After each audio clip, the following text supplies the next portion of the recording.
savez, le rapport entre les lecteurs et l'auteur est assez étrange quand l'auteur est toujours en vie. Par exemple, quelqu'un sort un livre, on invite l'auteur à répondre à des questions.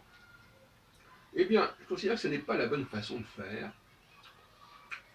De même que quand il y a un film qui sort, il y a un ciné-club, les gens discutent du film. Parce qu'ils ont besoin de discuter avec l'auteur, le cinéaste. Je pense que là, il y a un vrai problème de l'horizontalité. Par exemple, moi en ce qui me concerne, j'ai un livre qui va bientôt sortir, je pense. Eh bien, je ne vois pas l'intérêt de rencontrer les lecteurs. En revanche, je vois tout à fait l'intérêt de faire se rencontrer les lecteurs. C'est la différence entre l'horizontalité et la verticalité. Il y a un ensemble de gens qui lisent un ouvrage et qui peuvent en parler entre eux.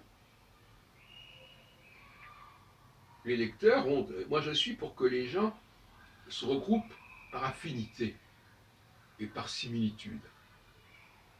Les lecteurs ont en commun d'être des lecteurs, ils n'ont pas en commun d'être des auteurs.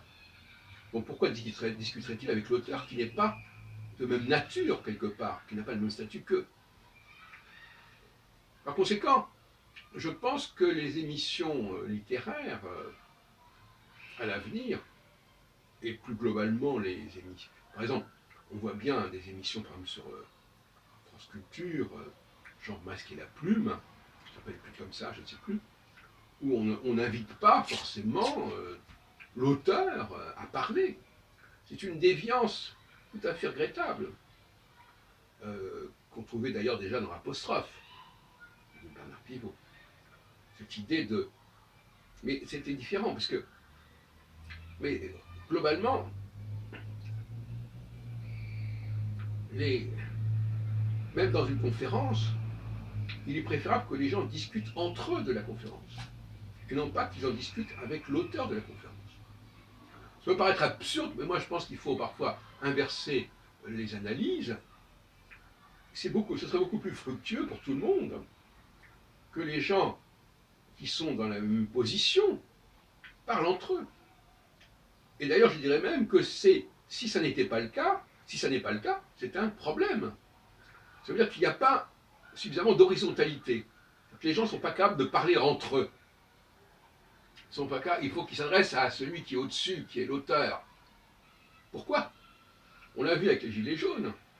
On voit bien qu'il y a une difficulté pour les gens de même niveau à s'entendre entre eux.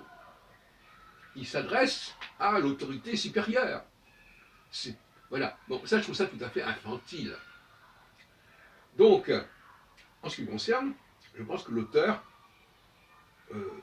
sauf exception, et encore faut-il savoir dans quel cas il y a exception, quand il est l'auteur d'une œuvre, d'un ouvrage, ou d'un film, eh bien, il y a des gens qui ont vu ce film, qui ont lu cet ouvrage, eh bien, qu'ils en partent entre eux. Pourquoi? Parce qu'ils n'ont pas forcément la même lecture, n'ont pas forcément le même point de vue sur le livre lui-même, sur l'interprétation du livre. J'ai déjà dit à plusieurs reprises, par exemple, que dans le cas du cinéma, on pouvait très bien avoir des discussions à la suite d'un film entre les gens qui l'ont vu, entre les spectateurs, pour voir s'ils sont d'accord, s'ils ont compris la même chose.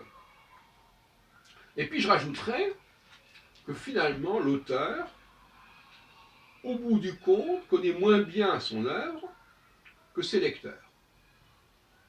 Que l'œuvre, comme disent certains structuralistes, l'œuvre finit par lui échapper.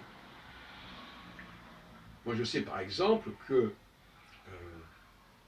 dans des travaux extrêmement considérables qui faisaient plus de 1000 pages, que j'ai soutenus pour mon doctorat d'État et pour ma postdoctorat, eh bien, j'avais une certaine difficulté à maîtriser mon propre ouvrage, ma propre thèse. Vu sa complexité, vu la diversité de ses développements, alors que celui qui avait lu l'ouvrage directement, qu'il avait sous les yeux, et qui avait un regard neuf sur l'ouvrage, et qui le percevait dans sa globalité, et non pas dans son évolution, puisqu'un ouvrage, ça évolue, ça passe par des stades, eh bien, je crois qu'il était encore préférable que le jury, les membres du jury, discutent entre eux de la thèse en question, plutôt qu'ils n'interpellent l'auteur de la thèse. Et où je vais aller jusque-là. Je pense que c'est important de développer ça dans le cadre de ce que j'appelle le communautarisme, c'est-à-dire que des gens de même niveau, qui ont la même approche, qui ont la même configuration, partent entre eux. Et que c'est ça ce qu'on appelle l'horizontalité, des gens qui sont au même plan. Et non pas qu'ils aillent s'adresser à, soi-disant, le Dieu tout-puissant, l'auteur tout-puissant, qui finalement, c'est pas que ça qui est intéressant. Ce qui est intéressant, c'est le point de vue des lecteurs. Qu'est-ce que ces lecteurs ont retenu? Est-ce qu'ils sont même d'accord entre eux sur ce qu'ils ont retenu? C'est ça qui est amusant. Voilà, donc voilà mon approche, ma conception de la discussion sur les œuvres, plus horizontale que verticale, d'autant plus que, comme on sait, l'auteur n'est pas immortel, alors que l'œuvre parfois l'est.